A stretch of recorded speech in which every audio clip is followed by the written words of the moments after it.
So it's like 1:44 in the morning, and I'm working on the game.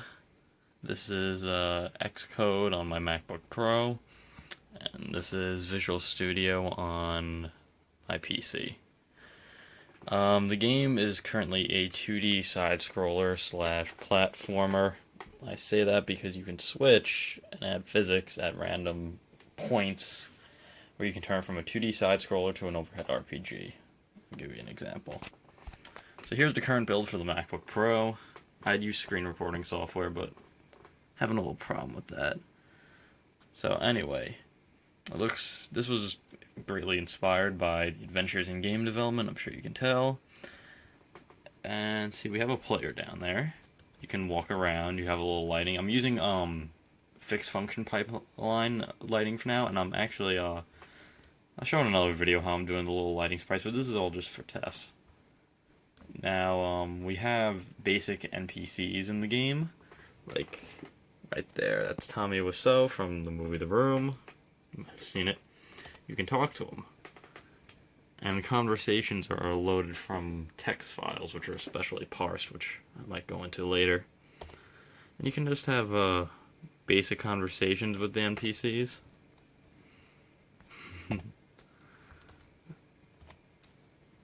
And depending on how you can have different outcomes and respond to those outcomes differently. Like, you could have something spawn or do anything, since the engine itself is written in C++, right there, with OpenGL. But I incorporated the Lua scripting system, which I might be able to show you here. Once JEdit loads up. I don't care. Let's see what we can get.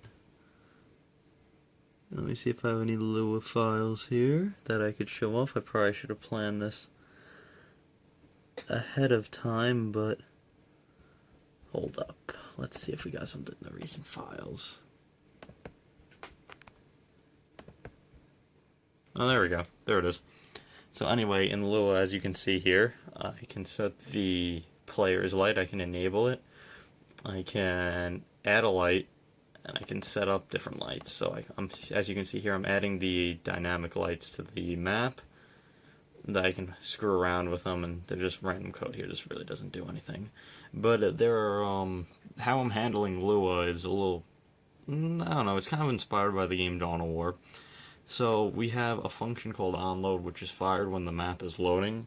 We have another function called onInit, which is when the map's loaded and it first launches. So as soon as you have control, that's when onInitialization functions. Fires. It's like 2 in the morning. Then we have other games functions here, like onRestore, which fires when the level is reopened. We have another one that's onMinimize. It fires right as the level is being minimized. If you actually want to destroy the level and wipe it from your RAM, you can onClose will fire, and you can handle whatever the hell you want to handle. Currently I'm working on the audio system, which I just started a little while ago. Let me see if I can... It's not really a mess. The header file, which is this, it's kind of a mess. But the actual implementation, it's not horribly disorganized. I wrote a lot of comments to keep it organized, so hopefully it's not that bad. I haven't tested it yet. I've been working on it for about 4 hours, and I haven't tested it yet. This engine, though, has been in work for about 2 years now, on and off. It's been rewritten about 5-6 times. Like, I might have another build to show off in another video that would be here. Also, this is a level compiler I wrote in C#, and it basically just takes, there's an editor called Tiled, which you can make 2D levels in. It takes the data from Tiled and it converts it to something my engine can read. This compiler is horribly written. I wrote it at 4 in the morning, and I don't remember anything.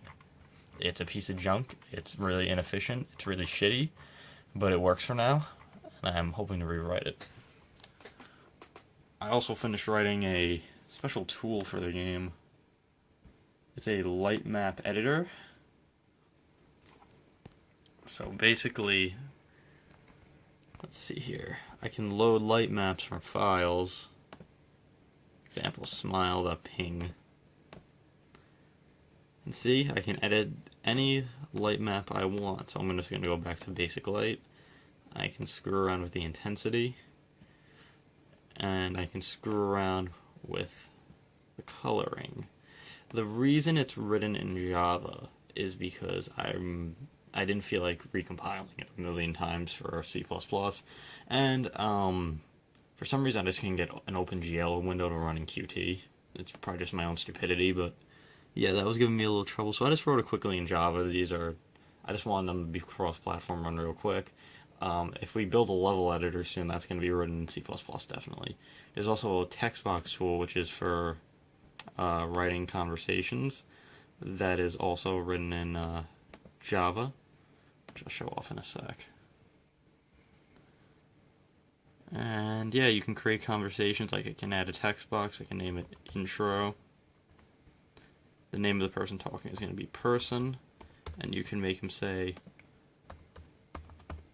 hello, and then you can make it like a selection block, like where you could say like choice 1, and then you can have it branch to another text box. So these are two tools I've developed over the summer, which, you know, hopefully they help out with design levels, because this is currently a 2-man team. It's currently just me and a buddy, and he does all the art and I do all the programming, and yeah, we have a pretty good relationship like that.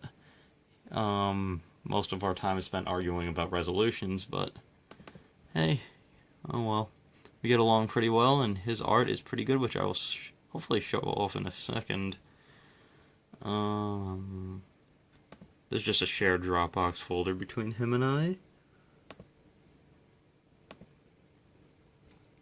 Oh, there we go. He was so nice to leave me some PNGs. So here's just a basic tile of brick.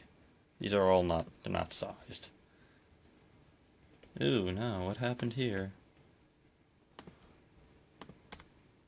There we go. So those are some bricks. What else do we got? Here's some stones.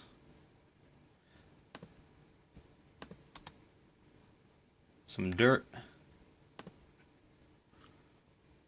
Here's what he's been spending a lot of time on.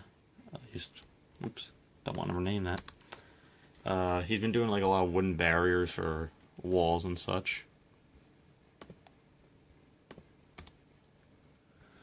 Yeah, so we got some pretty trendy art going here, and hopefully you found this video somewhat interesting. I mean, geez, it's 2 in the morning, I really didn't know what to say.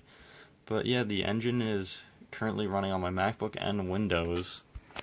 Oh yeah, we're also using shaders. I just started learning shader language. I'm a computer science student, by the way, but my school doesn't actually teach C++, so I had to teach myself, because, you know, my school's special like that. Also, you can see there's dynamic water. You can change the color, opacity, everything basically.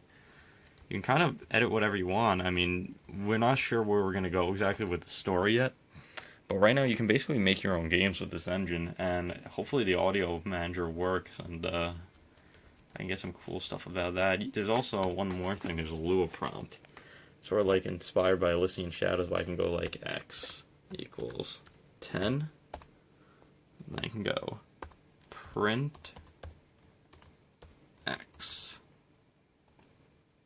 And it does 10. I can do x equals x plus 7. I can go back in time, and there we go. So hopefully you found this interesting and not terribly boring, and tune in next time for more exciting adventures of game engine programming. Good night.